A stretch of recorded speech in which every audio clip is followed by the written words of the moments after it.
Yeah, so I'm Will. I'm from Massachusetts, Boston. It's a city, yeah, the capital of the state, the capital of Massachusetts. That's right, yeah, my call sign, Poznan, Boston. Yeah, it's where I'm from, so I said, why not? I'll go with it. Yeah, the guys get a laugh out of it. They get a kick out of it, yeah. Well, we were sitting down and trying to figure out what my passive noise should be, and one of them said, oh, you're from Boston. It should be Boston, Boston. I was like, okay, no, I like it.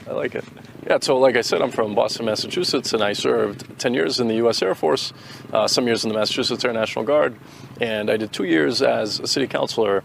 And when I got involved in politics, I zoomed out into the international level of politics, and you really kind of stop and pause and think about what's going on here, and you feel like you have to do something about it. So I came in January, I spent some time in Moscow, then I came to Donetsk. I was in contact with some of the folks in Pyatnashka, the International Brigade in Donetsk, and I served there for 3 months.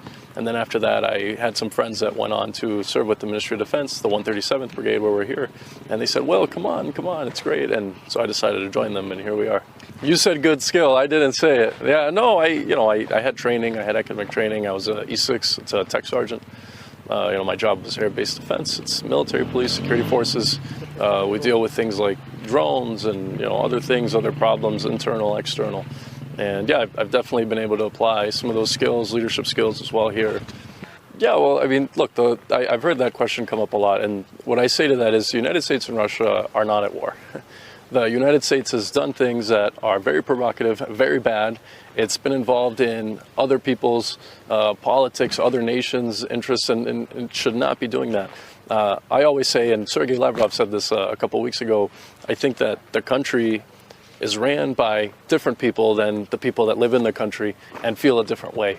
I think it's important we've got an election coming up in the United States. I think it's important for people to just do their own research and kind of read about things from independent news outlets and understand what's really going on here. Understand that this started back in 2014 with our politicians coming down here and saying all sorts of different things and making all sorts of different promises.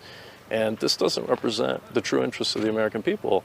It's not, what benefit is it for the United States to have multi-million dollar tanks rolling down here trying to kill people, missiles firing at a beach of innocent people. What interest is that? F-16s, there's no interest to that. Our country's trillions of dollars in debt. Our country's collapsing, it's falling apart. And, it's just not, in my opinion, representative of the real interests of the American people. So when I hear that question, I don't consider myself a traitor. The United States and Russia aren't at war.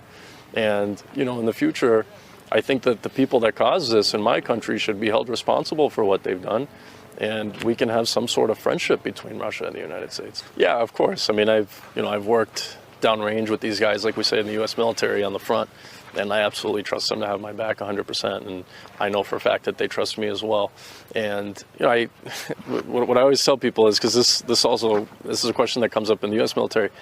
It's about the people that you're with. It's about the people that you're serving with, because this isn't, to be realistic, this is a dangerous situation. We're all down here serving, we're doing our job, but what makes it or breaks it is the people that you're with. And these guys have been great. They speak English, they're professionals. They help you when you need it. If I don't have something or if I don't understand something, they're like, oh, Boston, iди сюда, like, no problem, нормально, все хорошо. They teach me words, they teach me Russian, they help me to deal with, my girlfriend, сложно девушка, then they help me to navigate, all the complexities and the cultural differences. And again, it's about the people that you're here with, and I couldn't pick a better group of people to be here with. Oh, well, it was a joke. It started back when I first got here. They were introducing me, and they said, oh, it's an Americanец. I said, yeah, Ruski. And then after that, they laughed, and now everybody says, oh, yeah, he's Russian-American. But no, I love these guys. They're too kind, and I appreciate the warmth and the openness that they've had for me. I can't express it. It's crazy. I mean, it's propaganda, right? I've heard this quote so many times. Whoever wins wars gets to write the history about them, and unfortunately, on that side, there hasn't been enough liberation yet. They say what they want, and people believe it, and it's unfortunate the mainstream media in the U.S. Where was the outrage? You think about the horrible attack that happened on the beach. Where was the outrage of the terrorist attack that happened? Where was the outrage? I read in the attack in Kursk that just happened.